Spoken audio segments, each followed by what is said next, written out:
What is up, ladies and gents? Welcome to the Christmas of content for Payday 2 and a couple of other games, might I add. I will actually be straying away from my bread and butter occasionally over the next month, but the first video you guys are going to see is, of course, Payday 2, and it is my very first attempt at the Santa's Workshop job, which, let me say, is really charming and I'm actually quite a fan of.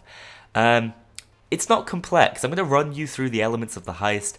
And it actually won't take me very long at all, because the complexity of this heist is in the map design and some of the interesting achievements they've added. There are actually traps you can set up on this map. So no, it's not difficult in terms of objective.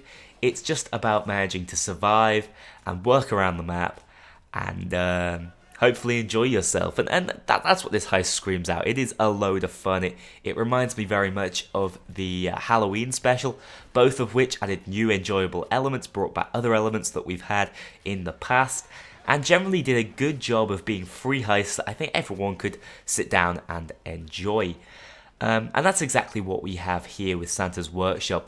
One thing to definitely point out, and I did this yesterday when looking at the screenshots, this one feels really festive, much more festive than the previous ones did. The soundtrack is a proper Christmas Jingle Bell style soundtrack, and I do really enjoy it, even after listening to it on repeat for about an hour and 10 minutes, because as you can see in my very first attempt at the job, I decided to go for the Euro Bag Simulator achievement.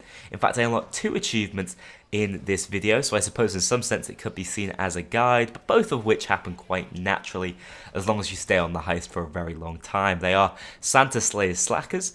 In the Santa's Workshop job, keep all the elves alive for 30 minutes after the first assault starts on overkill difficulty or above. This happened quite naturally. My team was quite competent. I don't know whether you can kill them. I generally wouldn't recommend chucking explosives around there. I felt like, because I was using relatively inaccurate weapons like shotguns, some of my pellets must have been hitting them and they were tanking them up. I think what it is you've got to watch out for is when the cops get to them, a shield will appear, they will stop cucking. You'll deal with that cop in that position, because I think if you don't, they will shoot your cuck. And that's the defense mechanism, and that's what you have to do. You have to hold out for 30 minutes, and again, that will happen quite normally when you're trying to try and secure the 100 bags of loot in the Euro Bag Simulator achievement.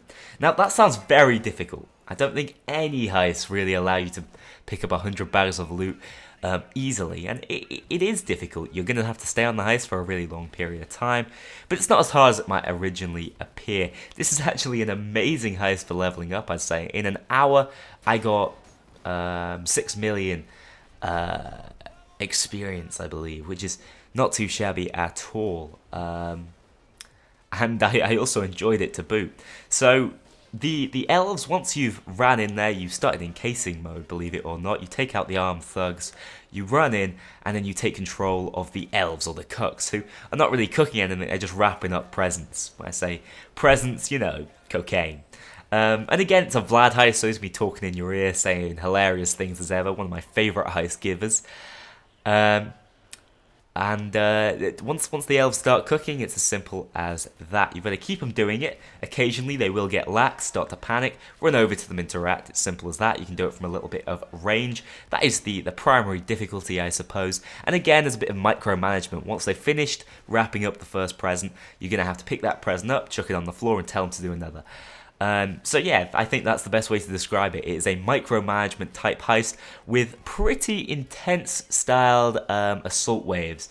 Because it's quite a small map, not like the White Christmas was, which by the way is both a blessing and a curse. I absolutely love the expansiveness of White Christmas, and this one definitely doesn't have that, but it does have that fast-paced feeling that I think White Christmas didn't have and had to rely on snipers and sightlines and things. This one is much more fast-paced. Shotguns, which of course I'm using the Judge and the Moscone on this.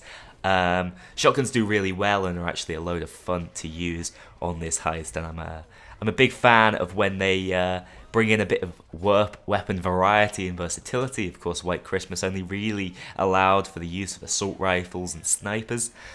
And this one, yeah, definitely every weapon is viable, and you're going to be looking for your top tier weapons against pretty scary assault waves because they come in from every angle. It's a 3-tiered system, so you can be getting shot from the top at all times, which can cause real problems for your armored difficulty, or armored builds, I should say. And I just generally think the way that they enter the map and move around the map is quite well done. It's quite immersive. They don't all just get stuck at choke points or anything like that. And Overkill has managed to make the heist function quite smoothly. So after a while, you're going to be able to escape, essentially. One way you can run and chuck bags down a tube. The other way is the escape zone. Now, once you've thrown 4 bags in on Overkill, you can actually escape. So this mission can be very fast, or it can be an hour long, depending on how you're feeling on the day, I suppose. But this happens in intervals. You're only able to secure the presence occasionally for around about 3 minutes, and then that goes on cooldown again, and you have to wait out the next assault wave. It's sort of like the White Christmas pickup phase, I suppose, very similar. But again, you can't escape at all times, even once you complete the objective. So do be careful. Don't get yourself caught out in the middle of an assault. But once those bags are in, again, you can leave. But I think this mission, especially in terms of the rewards, it definitely encourages you to enjoy the heist a little more, stay there and do a bit more cucking and try and pick up some of those achievements. So what they do is eventually, once you've thrown enough packages in, Vlad's going to chuck some out, including traps. You can set up fire traps either side that will last for, I believe, a minute and cause massive problems, allowing you to hold off the choke points, which otherwise are very difficult to hold out. And I do like that sort of innovation in terms of the trap. It doesn't look beautiful graphically, I'll be honest. The effect's a bit shoddy. It's a bit like when you run them over with a forklift truck. They just kind of flop, and there's no cool fire effect for some reason. But that's just the way it is. I suppose it's a mechanic, and it is fun to work around. One final thing to mention is that on this heist there is actually machine gun turrets that can rock up and cause you massive problems, especially during your escape or when you're throwing the bags in, because they can appear on the escape side by the road. And also there are snipers on this mission, but because it's tight and compact, you can actually kill them with shotguns from anywhere on the map, which is a nice little feature, and they shouldn't cause a massive problem to you. I feel like it's a nice balance of snipers, my least favourite enemy type, that can make certain heists pretty unplayable. Definitely not a problem on this one. So that's it, I've ran you through the heist. Hopefully you guys will now be, your interest will be piqued and you want to try it out yourselves. Again, this heist to me is kind of what you put into it. You can just shoot straight through it and it doesn't feel like a lot of content, or you can really start enjoying what Overkill's put together here. Try the Titan Safe challenge, which is very similar to what we saw during the Honey, I Shrunk the Heisters event at Halloween. Also very fun, also very difficult, and will reward you with some special Almir's toast. And for some reason there's no achievement for that, but that's just a nice little tack on that you can do if you want to challenge yourself. Again, it's what you put into it. That's what you're going to get out. I've really enjoyed it. I'm going to be coming to you with some videos with the other achievements that I've not picked up yet. Some of them are quite interesting and difficult, but again, this video is kind of a guide to how to pick up those 2 long-term achievements, which will mean you have to be in the heist for at least 30 minutes. And that's it, guys. I hope you have enjoyed. I know the gameplay has been heavily spliced together because I had to cut an hour's footage into about 10 minutes. But hopefully you still enjoyed and the transitions were smooth enough. I will see you all in tomorrow's video. It may be Payday, it may be something else. In fact, it probably will be Payday because I do want to show off some of those achievements.